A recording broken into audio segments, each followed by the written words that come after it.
ملة الذي هدانا لهذا وما كنا لنهتدي لولا أن هدانا الله والصلاة والسلام على سيدنا محمد نور الهداية وعلى آله وصحبه وجود الرسالة قال رب اشرح لي صدري ويسر لي أمري واحلل عقدة من لساني يفقهوا قولي رشيد بالله الهدى وبالإسلام دينا وبمحمد النبي والهدى القرآن إماما وحكما رب زدنا علما وارزقنا فهما أما بعد فأقول حضرة المحترمين والمكرمين para alim, para sepuh semua yang kita hormati dan kita muliakan, wabillahi khusus kepada pimpinan Majelis Taklim Kampus Sumut, kepada Bapak Gubernur yang saya cintai dan saya hormati serta saya muliakan, serta para orang tua kami yang hadir di dalam majelis ini, pertama Bapak Sanin, Bapak Rustam, Bapak Wito, Bapak Abdul Rahman, semua orang tua kami yang saya hormati dan saya muliakan, serta rekan-rekan semuanya seijaz dan nasib seperjuangan yang saya hormati dan saya muliakan, rahimakumullah. Saudaraku, mari kita sama-sama membaca hamdalah. Alhamdulillahirabbil alamin. Sebagai ungkapan rasa syukur kita kehadirat Allah Subhanahu wa taala yang telah memberikan nikmat hidup yang begitu besar dan begitu banyak kepada kita sekalian. Di antara nikmat hidup yang masih dapat kita rasakan bersama sampai di malam hari ini, alhamdulillah kita diberikan kemudahan oleh Allah Subhanahu wa taala untuk bisa hadir kembali dalam forum yang mulia ini. Semoga dengan berkahnya majlis yang mulia ini, apa yang menjadi hajat kita diijabah oleh Allah Subhanahu wa taala. Dan semoga apapun permasalahan yang sedang kita hadapi, semoga ada jalan keluarnya dengan berkahnya majlis yang mulia ini. Salawat serta salam semoga tersanjungkan pada baginda Nabi Agung Muhammad sallallahu alaihi wasallam. Saudaraku rahimakumullah, tadi ada amanah dari saudara kita Mas Sudi ya? Mas Sudiarto ya? Mas Sudiantoro. Dipanggilnya Sudi. Tadi ada amanah dari beliau, mohon doanya kepada rekan-rekan semua di dalam majelis yang mulia ini, bahwasanya putra beliau yang bernama Muhammad Azra Nadifa Syafa yang beberapa hari yang lalu dirawat, ya, sekarang sedang menjalani masa pemulihan lah istilahnya ya. Semoga putra beliau segera diberikan kesembuhan oleh Allah Subhanahu wa taala. Yang pertama, yang kedua, semoga orang tuanya juga diberikan kesabaran di dalam mengasuhnya, merawatnya, ya, baik Sudi ataupun istrinya. Selanjutnya, semoga putra beliau menjadi putra yang soleh, taat kepada Allah dan Rasulnya, berbakti kepada kedua orang tua, berguna bagi nusa dan bangsa. Al-Fatihah ila ruhi wa jasadi wa qulubi Muhammad segera Nadifa Syafa. Syawlila lahul Fatihah. A'udzu billahi minasyaitonir rajim. Bismillahirrahmanirrahim. Alhamdulillahirabbil alamin arrahmanir rahim maliki yaumiddin. إياك نعبد وإياك نستعين اهدنا الصراط المستقيم صراط الذين أنعمت عليهم غير المغضوب عليهم ولا الضالين آمين. Doa kita untuk mendoakan saudara kita yang jauh diamini oleh para malaikat, dan para malaikat pun mendoakan kita dengan doa yang sama. Saudaraku rahimakumullah, semua yang saya hormati dan saya muliakan, mari kita lanjutkan pengajian kita dalam ilmu fikih, masih dalam pembahasan seputar syarat sahnya takbiratul ihram.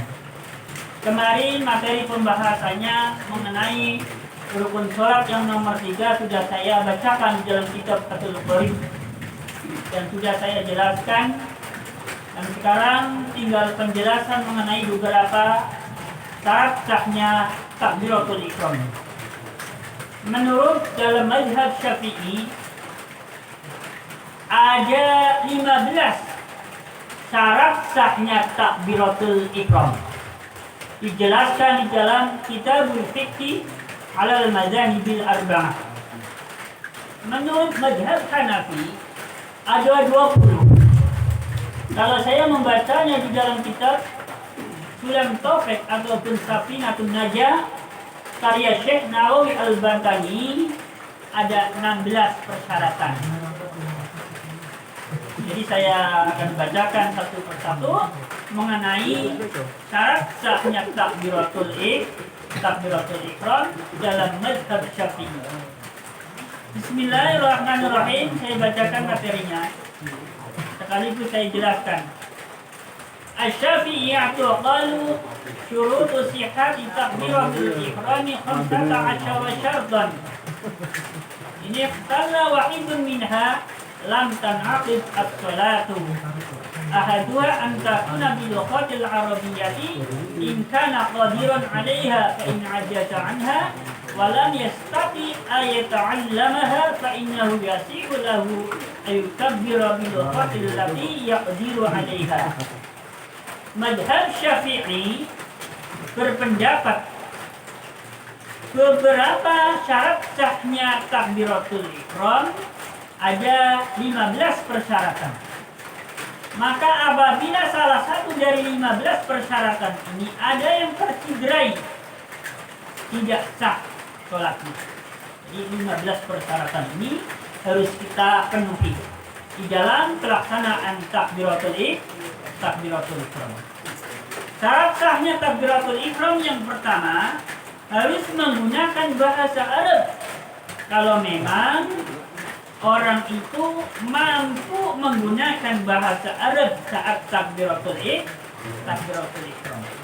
Lalu bagaimana apabila ada seseorang yang belum hafal takbiratul ihram dengan kalimat atau dengan bahasa Arab dan dia juga belum mampu untuk belajar, mungkin belum cepat, mungkin waktunya terlalu mepet, ya, namanya mu'alaf, baru masuk Islam tadi, belum sempat belajar takbiratul ihram secara bahasa. Bagaimana? Boleh menggunakan bahasa yang dia bisa. Berarti boleh menggunakan bahasa daerah. Tapi bagi siapa? Bagi orang yang belum mampu menggunakan bahasa Arab atau belum belajar baru banget masuk Islam. Ya, misalkan tadi sore untuk sholat isya kan belum sempat belajar bahasa Arabnya. Umpamanya boleh menggunakan terjemahan. Bismillahirrahmanirrahim. Taniha ayyatiya biha wa huwa qa'imun in kana fi sholatin mafrudatin wa kana qadiran 'alal qiyami. Syarat sahnya takbiratul ihram yang kedua yaitu pelaksanaan takbiratul ihram pada sholat fardu bagi orang yang mampu berdiri itu dilaksanakan pada saat posisi berdiri. Pada saat posisi berdiri. Khususnya dalam sholat fardu bagi orang yang mampu berdiri. Jadi jangan sampai ini kejadian karena alih-alih mengejar imam ruku, ya, takbir atau ihramnya sambil ruku umpamanya. Mungkin saja ini terjadi, ya. Saking kepenginnya ngejar imam, ya.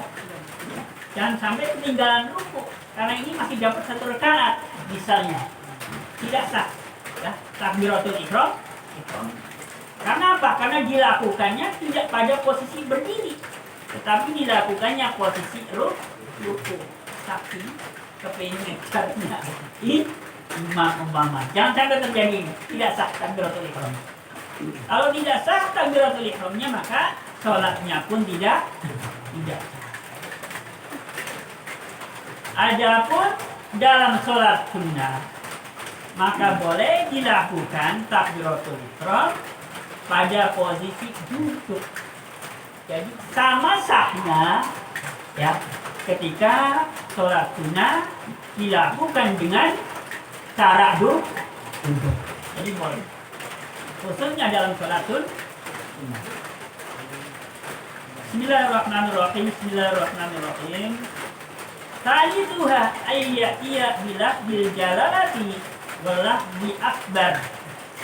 Syarat sahnya takbiratul ihram yang ketiga harus menggunakan lafaz jalalah dan lafaz akbar. Apa itu lafaz jalalah? Lafaz jalalah adalah lafaz Allah. Jadi tidak boleh menggunakan selain lafaz Allah dan selain lafaz akbar. Misalnya Allah Ar-Rahman misalkan, Allahur Rahim umpamanya, tidak boleh. Jadi harus menggunakan lafaz Allah dan lafaz akbar. Itu syarat sahnya takbiratul ihram yang ketiga. Rabi'uha alla yamudda al-jata lahbil jalalati. Syarat sahnya takbiratul ihram yang keempat, tidak boleh memanjangkan hamzahnya lafaz jalalah. Maka seseorang itu tidak boleh membacanya dengan Allahu Akbar. A-nya dipanjangin. Tidak boleh. Ya. Karena apa? Karena maknanya di sini adalah istifham. Jadi seolah-olah mempertanyakan keadaan Allah. Jadi kalau membacanya tadi A-nya dipanjangin Allahu Akbar. Artinya kurang lebih, apakah Allah itu maha besar? Jadi tidak boleh A-nya lafaz Allah dipanjangkan. Takbiratul ihramnya kalau A-nya lafaz Allah dipanjangkan tidak sah. Harus diperhatikan ya. Bahas takbiratul ihram saja tidak selesai satu pertemuan. Ya, benar kata Mas Ulihin dulu di awal-awal pembahasan tentang sholat. Kayaknya sampai lebaran tahun depan belum selesai membahas tentang sholat. Karena dari mulai pembahasan tentang rukun sholat, rata-rata per rukun sholat itu lebih dari 2 pertemuan per rukun sholat. Ya, belum ada yang bisa diselesaikan dalam satu rukun sholat, satu pertemuan. Kita lanjutkan. Bismillahirrahmanirrahim. Khamisuha ala yamudda al-ba'a min lafzi akbar.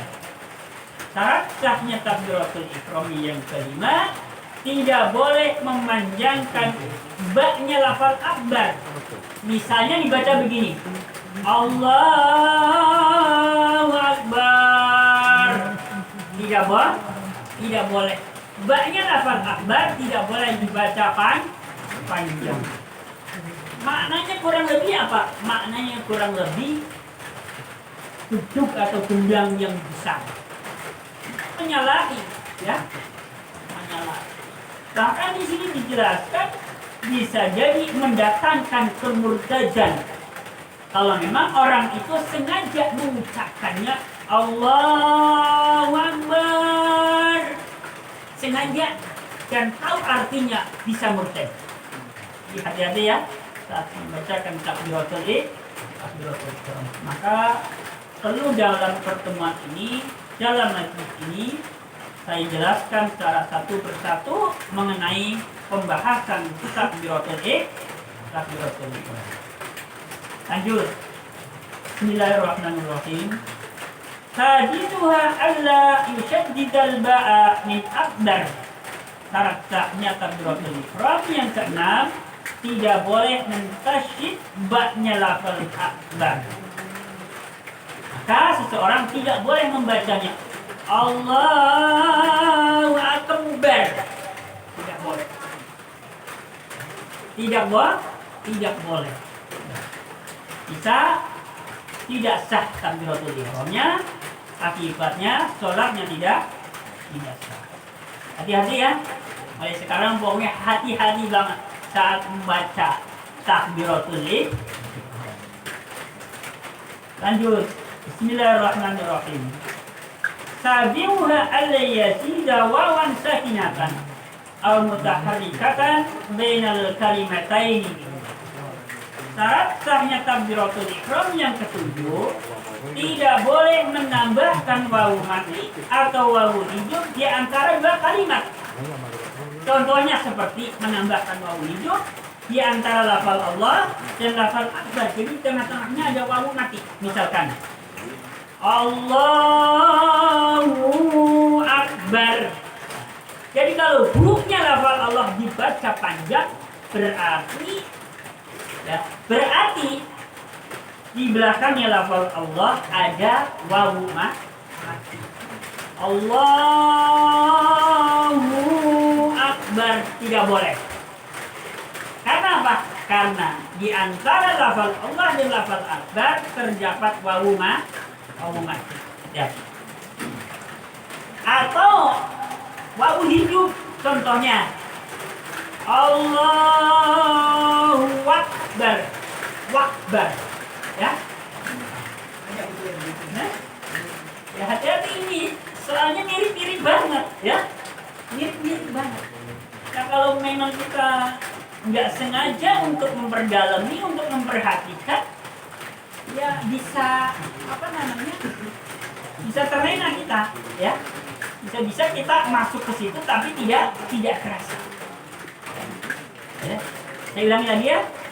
Tidak boleh menambahkan wawu mati di antara lafal Allah dan lafal Contohnya tadi Allahu Akbar. Hurufnya tidak boleh dibaca panjang.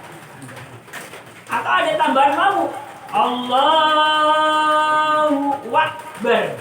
Misalnya tidak boleh. Ya. Hati-hati. Karena tidak sah takbiratul ihram.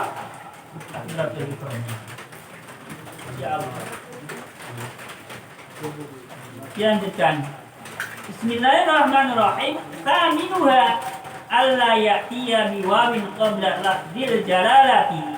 Syarat sahnya takbiratul ihram yang ke-8, tidak boleh mendatangkan wawu sebelum lafaz jalalah. Contohnya misal Wallahu Akbar.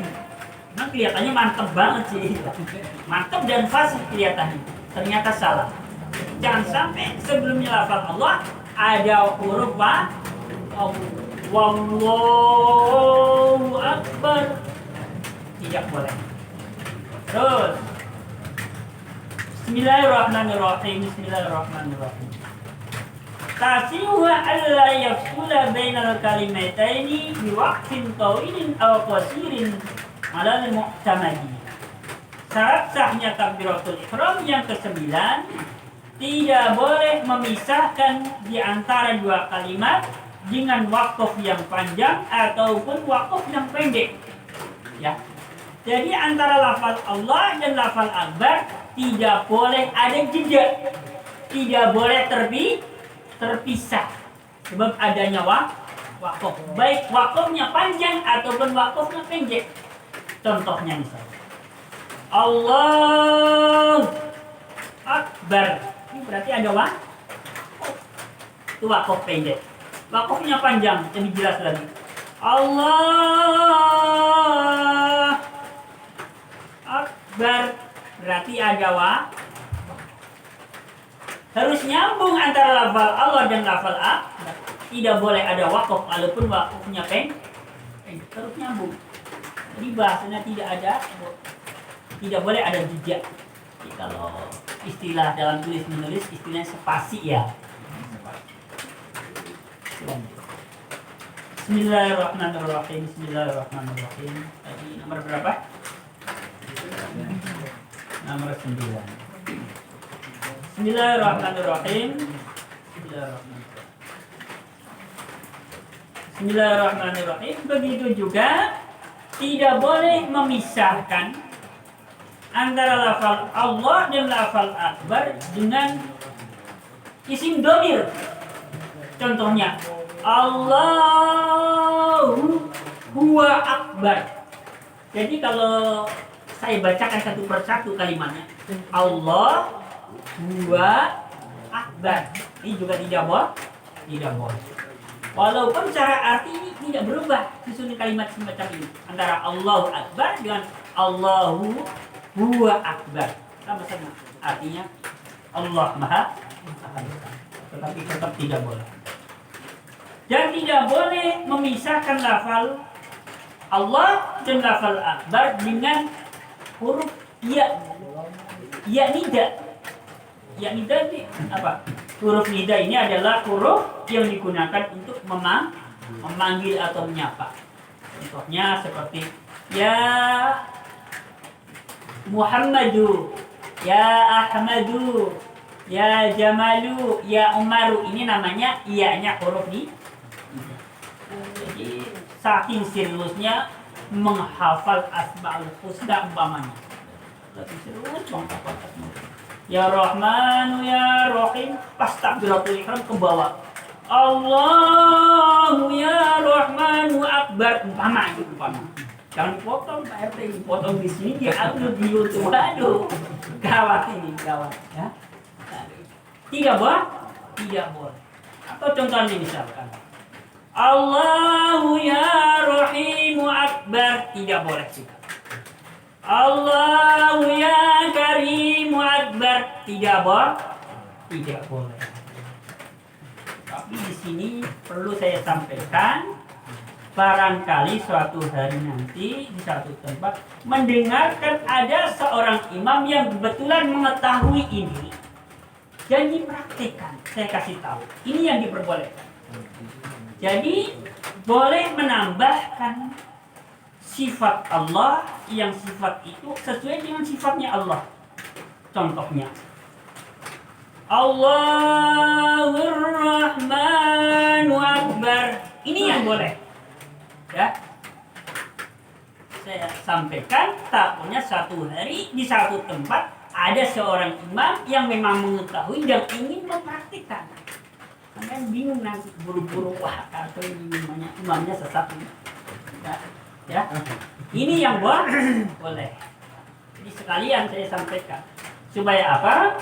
Supaya di antara kita ini tidak ada satu sama lain itu saling menyalahkan gara-gara salah satunya ada yang belum sampai pengetahuannya, sementara yang satu sudah sampai dan ingin mempraktekkan.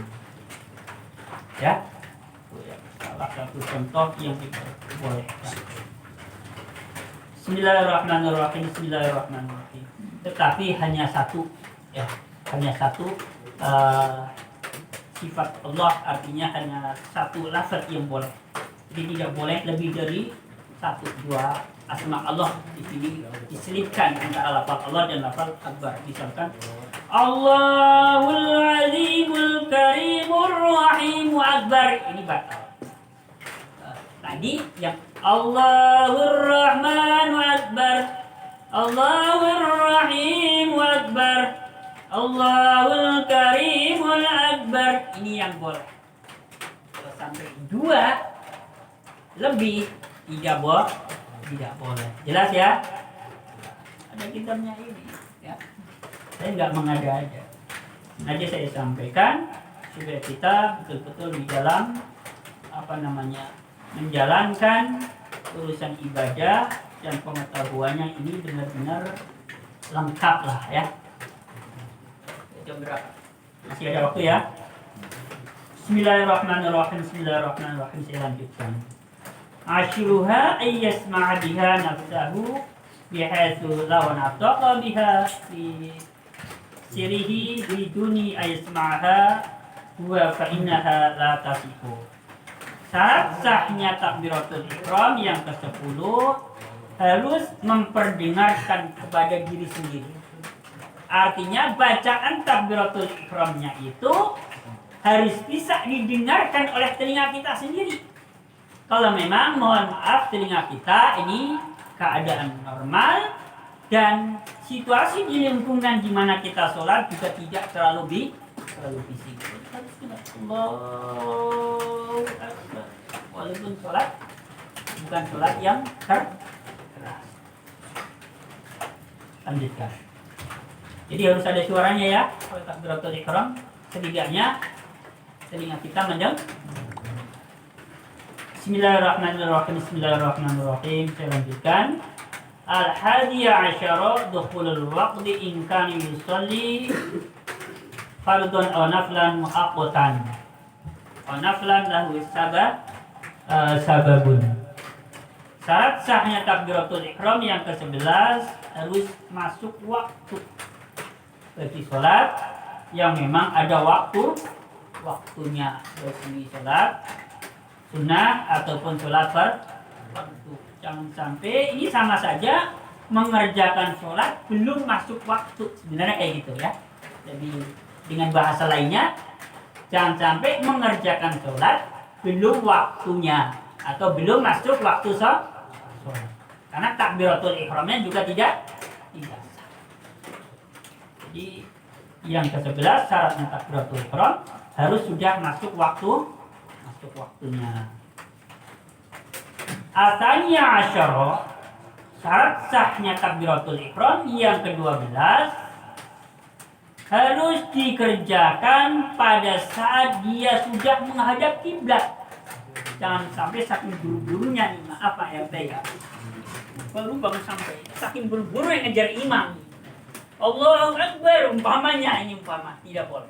Harus sudah posisi menghadap kiblat baru Allahu Akbar.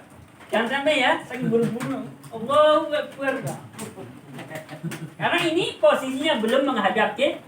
Sekalian saya praktekkan biar tahu yang dimaksudkan. Posisi belum menghadap kiblat sudah takbir. Ini tidak diperbolehkan. Jadi salah satu syarat sahnya takbiratul ihram, yakni tepatnya yang nomor 12, harus dalam keadaan sudah menghadap kiblat baru takbiratul ihram. Terus al-thalisa asyara an tata'akhkhara at-takbirata an takbiratul imami in kana yusalli mutaqaddiyan bi imamin. Syarat sahnya takbiratul ihram yang ke-13 harus menunda atau mengakhirkan takbiratulnya dari takbiratul ihramnya imam. Jadi kalau kita sholat berjamaah sebagai makmum, maka kita menunggu takbiratul ihramnya imam selesai baru kita umpamanya imam sudah Allahu Akbar, kita langsung Allahu Akbar. Jangan kelamaan. Kalau kelamaan takutnya tidak mendapatkan fadilahnya takbiratul ihramnya imam. Sayang kita sudah sekali di situ. Keburu imam yang membaca Fatihah. Kemarin saya soalnya menemukan sholat Jumat, kelihatannya ini imamnya tidak membaca Fatihah. Iya. Soalnya kenapa saya bisa nebak nggak? Soalnya begitu Allah Akbar langsung Fatihah. Ini bukan masalah boleh nggak boleh. Artinya kita sebagai makmum harus buru maksudnya begitu ya. Jangan sampai salah paham.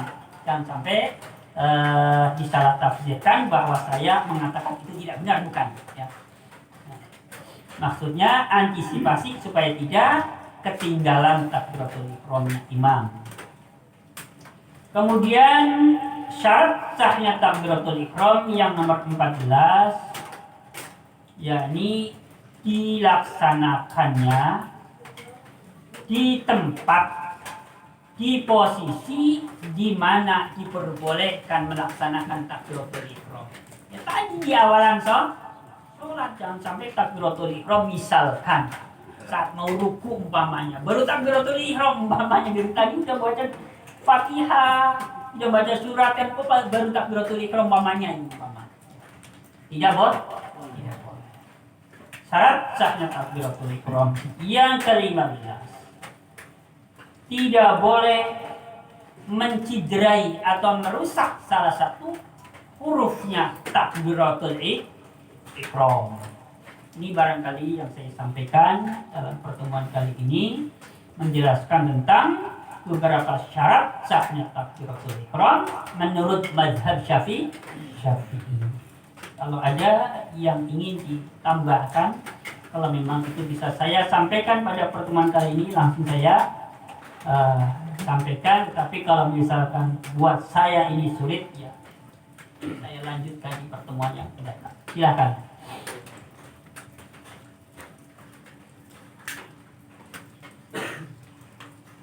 Ada tidak?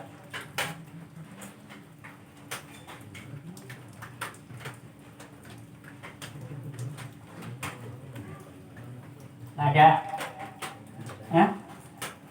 Kadang-kadang sebenarnya ada yang kepingin nanya, tapi saya paham. Termasuk saya ini tipe orang yang tidak bisa menyampaikan sesuatu di hadapan umum. Ya. Tapi sebenarnya ada pertanyaan. Ya.